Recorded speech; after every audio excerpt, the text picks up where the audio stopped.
Hi, I'm Mike Papantonio, and this is America's Lawyer. Amazon has had a bad history of turning over your data to authorities, without a warrant, by the way, in their purchase of Roomba. It's a new brand that gives them even more data to sell. They'll tell you what's happening. Nearly all baby foods sold in the U.S., well, they contain dangerous levels of toxic heavy metals, and the FDA is, as usual, asleep at the wheel. We'll give you the details. And nearly a third of Americans have had to cut back on medical care because they can no longer afford it. We'll explain what that means for the country. All that and more, it's all coming up on America's Lawyer. Don't go anywhere, it starts right now.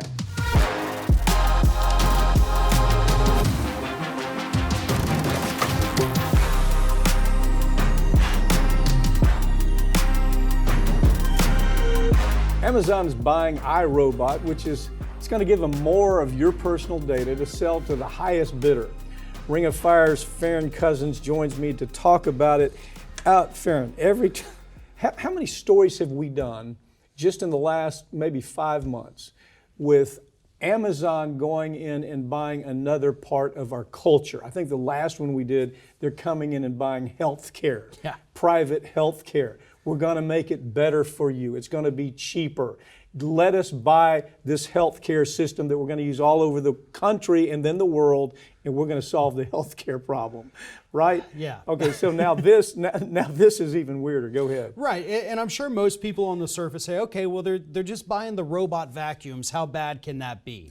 Well, the Roomba, or iRobot, I guess, CEO, said just a couple years ago that he wanted to start selling the mapping data of your home.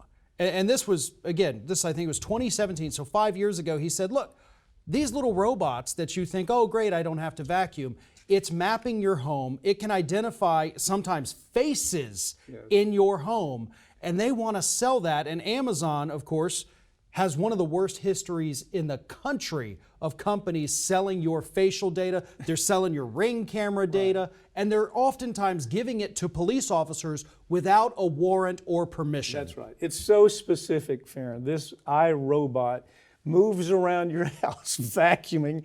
As it's doing that, it's plotting out, oh, here's where you watch TV. Oh, here's the TV program you watch. Oh, let me move over here. Here you got your gym equipment. You need some new gym equipment. Some of this furniture looks like it's run down. What happens then is you start getting emails, gym equipment, TV shows, new furniture we're going to give you deals on. This is what they're really up to. It's the most intimate details about your life. And everybody seems saying, oh, that's okay. It's a cool little robot. It'll vacuum my floor. And yeah, these little robots, they're determining whether or not you have any pets. It can tell by what is on your floor, whether you're a messy person, a clean person, start sending you targeted ads for organization or maid services. And yeah, like you said, most people are like, oh, well, there's no harm in that. Well, what about when they start identifying the faces in your home and they start selling your biometric data to anybody out there? That is where the real danger comes in, because there's always that escalation, and they're right on the cusp of it even before the Amazon purchase. Okay, so here we've got Ring. Of the things that are in our home, Ring, Alexa, Siri, Roomba, there is no more privacy, and corporate America has figured out how to reduce it to a big profit. Let me tell you how big they think this is. They paid $1.7 billion in cash for this company. They also paid $4 billion so they could buy One Medical, which is the medical entity. They're cash flush, and this is their statement. We want to buy our way into dominance. That's we want to buy our way into dominance. And so you've got a prime system at this point that's it's radioactive. I mean, there's no way that I think we can stop it. They simply have gotten to the point they have too much money. And it's every part of your life now. From now, your cleaning, you can grocery shop on Amazon, your personal assistant, your Alexa is on there, your security with the Ring cameras, now your healthcare. Every aspect of your life. We're prime citizens is what we are now. How about the Twitter crowd? The Twitter crowd's out there giving up everything. Now we find out that there's a whole different side to that. whistleblowers are coming forward and say, you know what we're doing? We're scraping all that information. Yeah, it's a truly terrifying story that just came out earlier this week. This whistleblower from Twitter says, we have everything and y'all don't even understand how big of a national security threat this is, because it's not just, oh, I ate at McDonald's today. It's people in government sending out tweets, getting their IP addresses, having their passwords, personal Scraping data. everything. Yeah. Scraping everything. So your Twitter folks out there that say, hey, this is fun. I'm really communicating. No, you are part of the problem right now if this continues as it's going. I don't know how to stop it. There's too much money involved.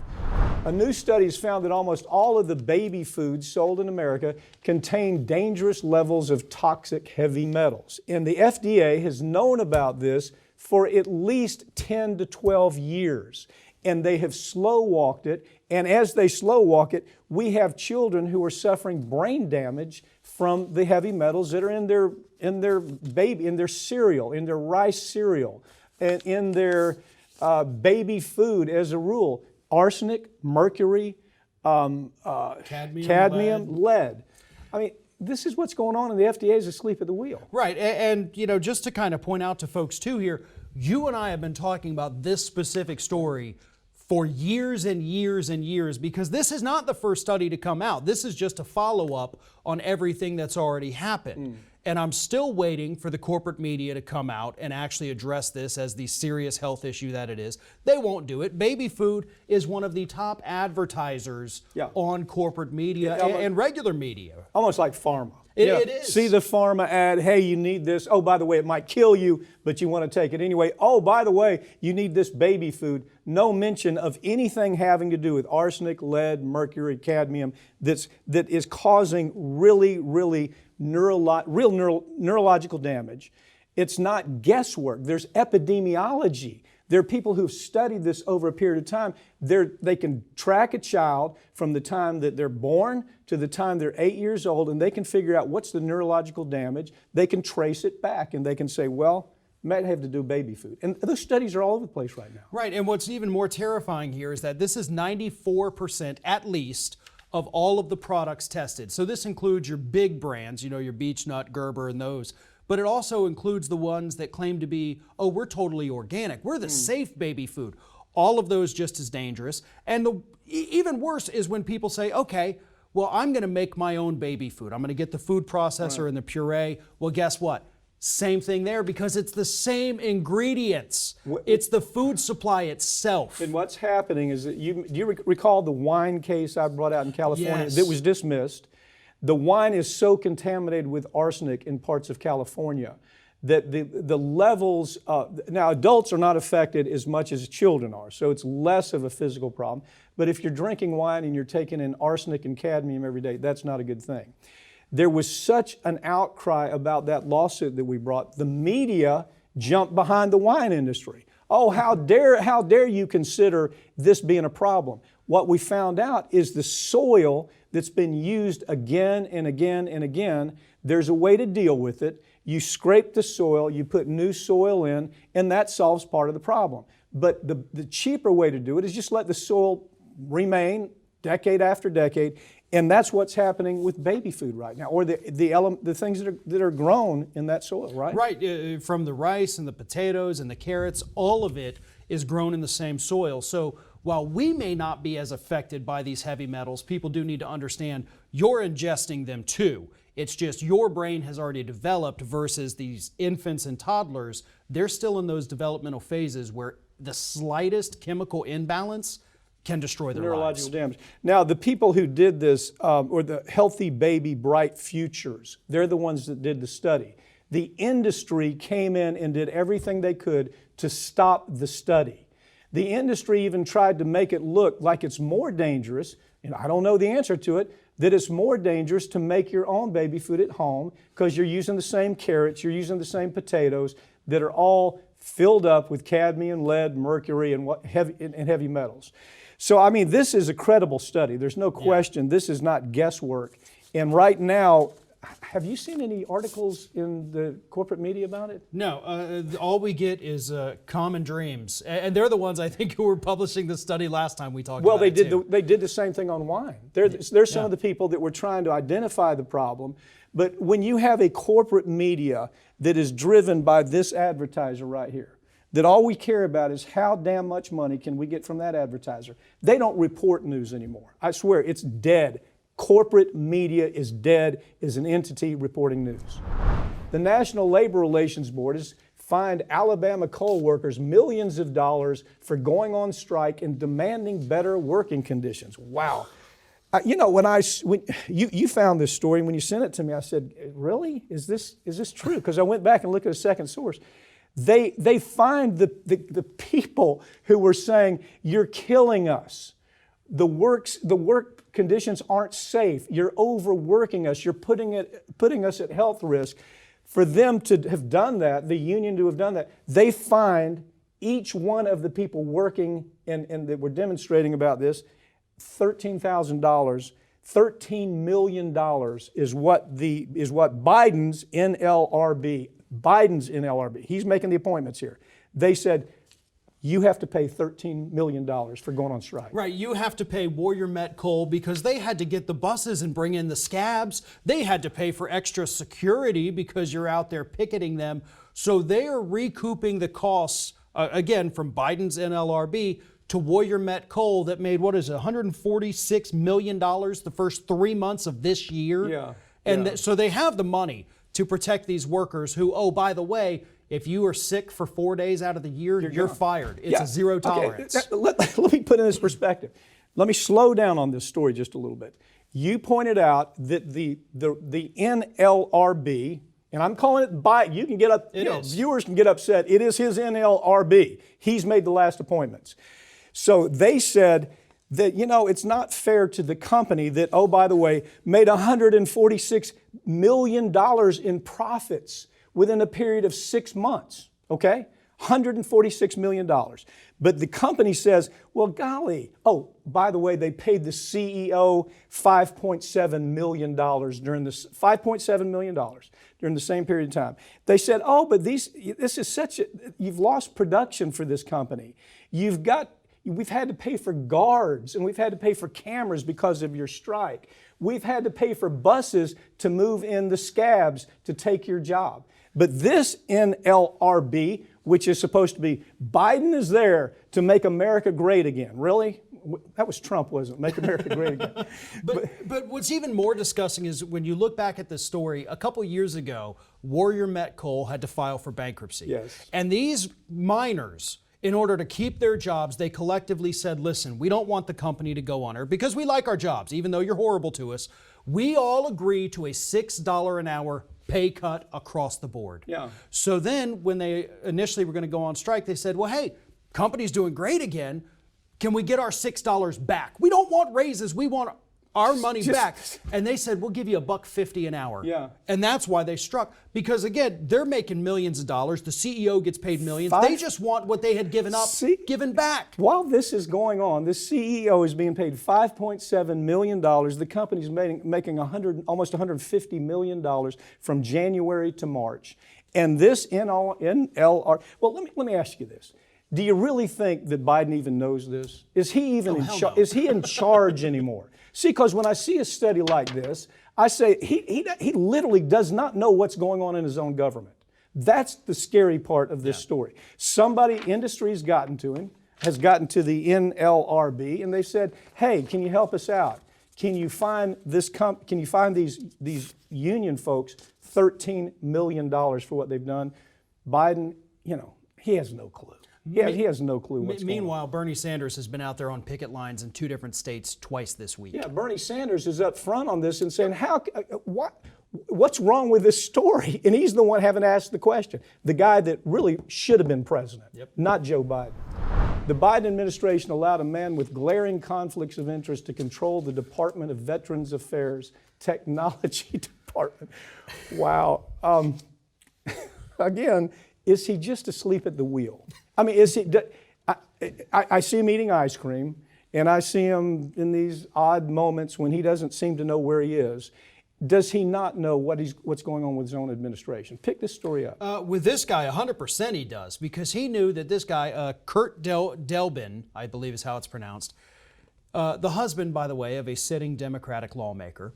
So Biden comes in and says, I'm nominating Mr. Delbin here to be the chief technology officer at the Department of Veterans Affairs, which is a huge job, by the way. Let me back up. It came from the White House. The White House themselves said, Yes. this is the person we want. Yes. That's where Joe Biden goes every day, that White House, and eats ice cream. But go ahead. Exactly. He is the one who picked this guy, and they knew that he was coming from Microsoft, and they thought, well, isn't that great? He's from Microsoft. We're putting him in charge of technology. Clearly makes sense. Well, the guy is holding millions and millions of dollars in Microsoft stock, making decisions every day that directly benefit Microsoft, which by extension benefit him. So what they had to do, and I'm shocked, by the way, this article actually came from the Huffington Post, they had to get an exceptional waiver to allow this man to even hold that position because of this massive conflict of interest. But they granted him the waiver, and now he's there. He's making tons of money. Microsoft is doing great. Again, his wife is a sitting Democratic lawmaker. It's one big club, and we ain't in it. Okay, well, here's the question. When I was following up on this story, I saw some suggestion that really a lot of angles. The same thing I'm asking you. I don't mean to be flippant about this. Who's in charge? Okay, who is in charge? That seems to be an essential question right now. There are folks that are saying he's not in charge anymore. Susan Rice is in charge. Susan Rice, the engineer of the Iraq lie, is involved. She's the one running things right now. Have you seen any edges of that story? A little bit, yeah. You do have, especially actually with Democrats, wondering what is going on, who is calling the shots, who am I going to reach out to when we need something here? Because this administration, they toy us along. Sure, we just got that Inflation Reduction Act, but beyond that, they don't even know. And you've got advisors and consultants, I guess you'd call them, starting to get worried that they're not paying close attention to what's going on. Just take a look at it. This is the same Susan Rice who really ginned up the war in Iraq, who stood behind Bush, stood behind Cheney when everybody was asking real questions, and she says, no, absolutely, this is a war we have to fight. That's the person that some folks are saying is in charge of our government. It's not Joe Biden anymore, and it terrifies me just a little bit. May be an overstatement, but you're seeing it come up again and again in some of these stories. The judges who were sending kids to jail in exchange for cash from a private prison have been ordered to pay more than $200 million to their victims. Wow, okay. So this story began when you had two judges that made a deal. They made a deal with contractors that were part of building this new private prison. They made a deal with the people who were running the private prison. And the deal was, you give us $3 million, $2.8 million. You give us $2.8 million, and we're going to send you as many people as we can over the years to go into your private prison. Pick it up from there. Yeah, and it was sometimes children as young as 8 years old. And we're not talking about kids that are out there robbing banks or killing people. We're talking about truancy. We're talking about, oh, we caught you smoking a cigarette at school. You're going to prison because it's putting money in my pocket. And many times in the courtroom, what they would do when they handed down these harsh sentences for these minor offenses, they would immediately take the child. It wouldn't even allow them to say goodbye to their family. Put them in shackles. Right, and drag them out of the courtroom. That's the last the parents saw of them until they got out of jail. 4,000 juvenile convictions. Convictions ranging from petty theft, truancy, smoking at school, and being belligerent. These two judges, criminals themselves, how the hell they ever became judges is beyond me, but they're criminals. One is in prison for how long? What's 20-some years? The other guy is... 28 years and 17 years. 17, and the one for 17 years is house arrest. He's not even in prison. He has one of those shock jobs around his ankle. He can't leave, but he's being held prisoner at home because of COVID. That's the way this story reports. The other criminal is in prison. Where, in Kentucky? In Kentucky, yeah. He's 72, serving a 28-year sentence, so he'll die in jail. Yeah, let's hope. He's not coming out of there. Sooner thank than goodness. later. Sooner than later. Okay. Yeah, I don't imagine he's getting the best health care in there. And again, this is what these people deserve. Yeah. They ruined the lives of these children, psychologically scarred them forever for the small price of $2.8 million. Yeah. That is not a lot of money to sell out 4,000 children. Saul Wise, a good friend of mine, the lawyer that handled the civil case in this situation, got the $200 million. When he started this, if you listen to what he had to say, he knew this will never be collected. These kids are never going to collect that money. But he understood that this is such an ugly story. If we don't tell it again and again and again, we're faced with a story right down the road here in North Florida that we're talking about, the Boys Ranch that did the same thing. So this is repeating itself all over the country. This is not an isolated story. A federal judge has permanently blocked President Biden's moratorium on new oil and gas leases on federal land. Okay, so this went up one time. This went up to the Fifth Circuit in Texas. Texas is part of the Fifth Circuit. And they said, we're not going to really rule against you on this, this stop to this process, but we want better definition on what you meant when you made a ruling that we're going to lift, or we're going to sustain the ability for people to go in and drill wherever the hell they want to drill. Go ahead and pick it up from there. Yeah, this is a very weird ruling because the court itself says, listen, you can't tell us that we can't go and drill on federal lands because there's a piece of legislation, the Outer Continental Shelf Lands Act and Mineral Leasing Act, that says we're legally allowed to do this. So you, as the chief executive, you can't just issue a moratorium because the legislative branch has already said we can do it. Furthermore, and this is where things get real stupid, plaintiff states' claims are substantial. Millions and possibly billions of dollars are at stake. Local government funding, jobs for plaintiff states' workers, and funds for the restoration of Louisiana's coastline are at stake.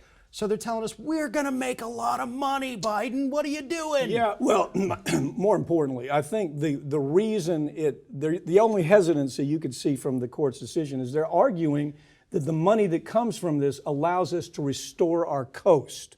The coast that the oil industry has already destroyed, either by leaks from the Gulf of Mexico or climate change. They've destroyed the coast. And the real irony is, Judge, if we can't get this money from the oil industry, we can't restore the damage that's been caused by the oil industry.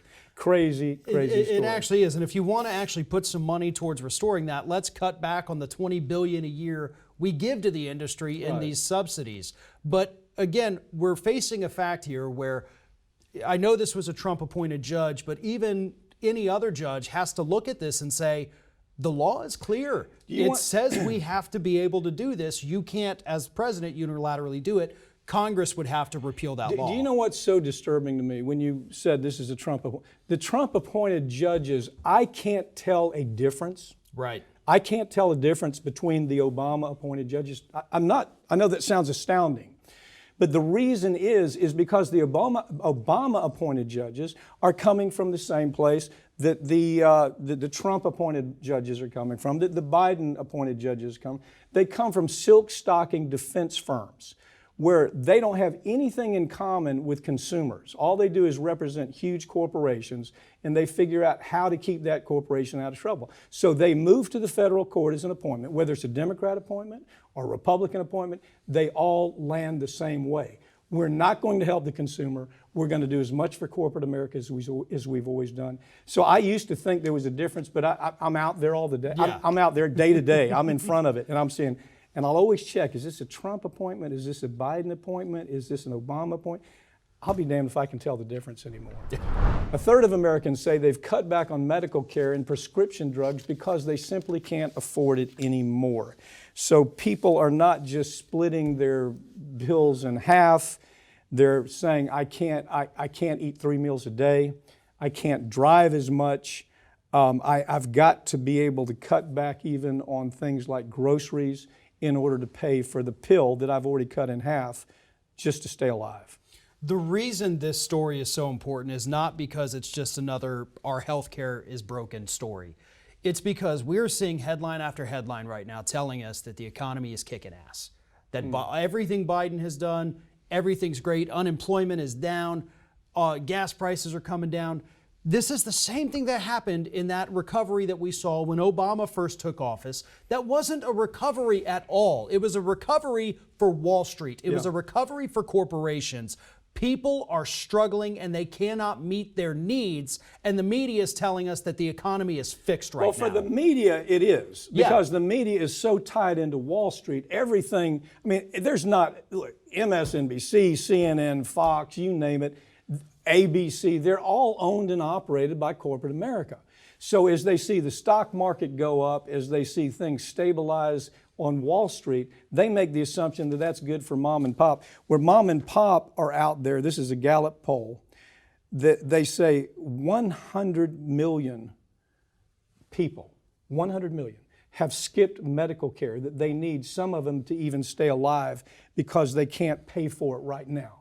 So you can have the Republicans and the Dems saying, "Oh, everything's great now, we're in good shape." Not according to this study. Well, and these are the kinds of things that the Democratic Party needs to be paying attention to as we get closer to the midterms. Because if they're going to go out there and try to sell us on this Biden's fix the economy thing, you've got 100 million people right here that are looking at their bank accounts and they're saying, "No, he didn't." How about the victory declaration on the last bill that we saw coming through the IRA, that now Medicare finally has the ability to negotiate with drug companies. No, that is total bullshit.